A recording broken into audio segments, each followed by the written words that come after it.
Brandon. Jeannie. It's so good to meet you. It's good to meet you, too. I know you play the big man, the Roman prelate, right? in The Chosen. How's it been for you? Tell us about your character. Well, The Chosen is a multi-season series about the life of Jesus told through the perspective of the people who knew him, right? And not everyone who knew him liked him. I love that. And I'm one of the folks who didn't. I'm a Roman praetor named Quintus. And a praetor is sort of like a cross between a mayor and maybe a general, right? Kind of a military mayor. He has purview over the citizenry, but also has command over military folks. And he is very interested in maintaining the status quo.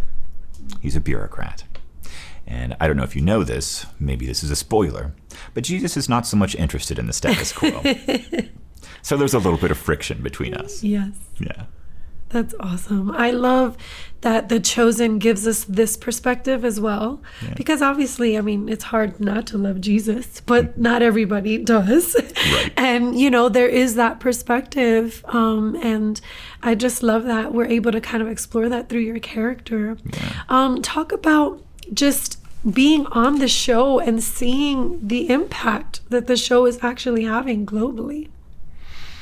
So sometimes when you're working a gig, you have to wait to see what the impact is. Right? So you shoot your scenes, the movie is edited, it's premiered, it's marketed, people watch it, and then you get to find out how people feel about it. And this has been very different because the first time that I showed up on set, I could tell how people felt about it. Wow. The entire cast and crew was 100% invested in this thing. They told this story with love and care and kindness and respect. So I knew very, very early on that there was going to be a strong response to this thing. And it has grown even beyond my expectations of that. Right now we're at something like 408 million episode views or something only like that. In the app. So that's right. Really, we don't really even know. Yeah. It's in, dozens of countries and dozens of languages, and people are talking about it, and it's lovely to watch unfold.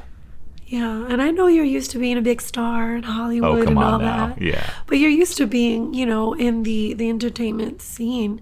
How has it been for you just being on a set like this where it is such a passion project and it also has a spiritual and faith aspect to it? How's that different for you, or how has it kind of impacted you or not in any way?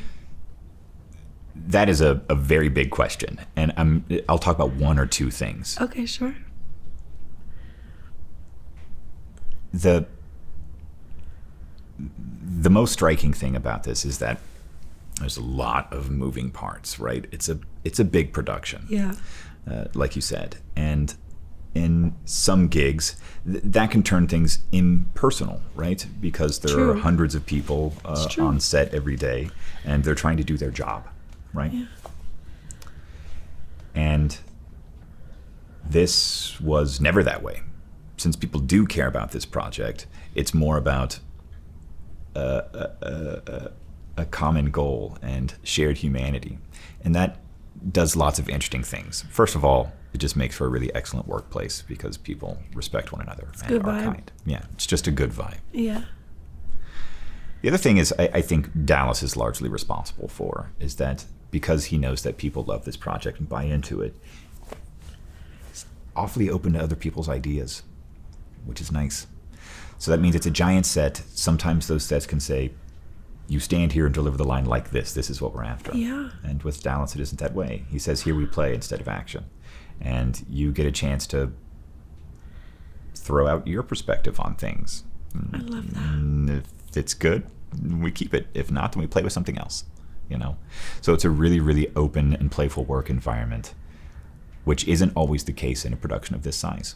Yeah. It's pretty remarkable. That's awesome. Yeah. I'm excited. I love just being a visitor. I can't imagine working here all the time. Yeah. That's amazing. I know that the theme of The Chosen is to kind of just present Jesus, to people, not really convert or any of that. What would you say is that representation of Jesus? And I would love to actually hear it from the perspective of your character. What do you think that presentation of Jesus is like for maybe somebody who doesn't hold the Christian worldview? You're not asking me to like talk in character or something. Like No, I'm not, but I know you're ready. Yeah. He's like, I got this. Hold on, I'll be powered first. It's important. A key feature about this show is the humanity of it. Yeah. And what that really means, what humanity really means is imperfection. That people don't always make the right decisions. Yeah.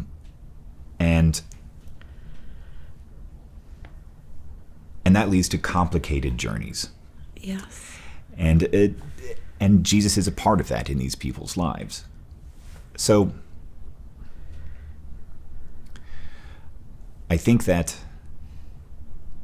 this depiction is important because it has all of those little ins and outs of a real life human journey. And Quintus is no different, right? He's a part of a bigger story that he's not entirely capable of comprehending, right? Wow. And even though he's a bad guy who doesn't like Jesus, right? I think folks can still relate to being a part of a story that they don't fully understand, being a part of something bigger, right? And maybe even being in the wrong. I think that's something that folks can relate to. So the depiction of Jesus, I think, is lovely. Jonathan Rumi does a great job, and Dallas and the writing team do an excellent job of telling the story. Yeah. But all of these people and all of their imperfections swirling around him, I think that's what a lot of folks are going to relate to, whether that be something that you relate to that is good in a person, or something that you relate to that's bad in a person. Yeah. You know, we all have those struggles. That's true. That's the gift of The Chosen, right? We Yeah. get to see ourselves. We're like, oh, okay. There's That's other right. people that act like this too. That's exactly right. Yeah. I love that. So for season 3, what can you kind of tell us to expect? Season 3 is going to be big, obviously. And the sort of theme of season 3 is that the honeymoon is over, I suppose. That there are consequences for following Jesus. Ooh. And I think that means that folks are going to have to deal with some darkness. Now, what that means is that the hope burns a little bit brighter to get you out of that. And I think fans are really, really going to respond to both of those things. Oh, and also like new characters that people are going to like, some journeys that the characters that they already love get to have furthered. It's going to be great. That's awesome. Yeah. So, and it doesn't necessarily, if you have something or not, it's fine. But do you have a hope for people to take something away when watching The Chosen? Like, I know not every project is as deep as this. You know, this has so many layers, and like you said, the humanity factor. When you think about it as an actor, as a professional, is when you're like, man, when they watch this series, I hope they get this. Is there something in particular that you feel like that about? Yeah. It's that humanity, you know, that people can take part in something big, whether that be their own life, their own spiritual journey, some big institutional organization. Yeah.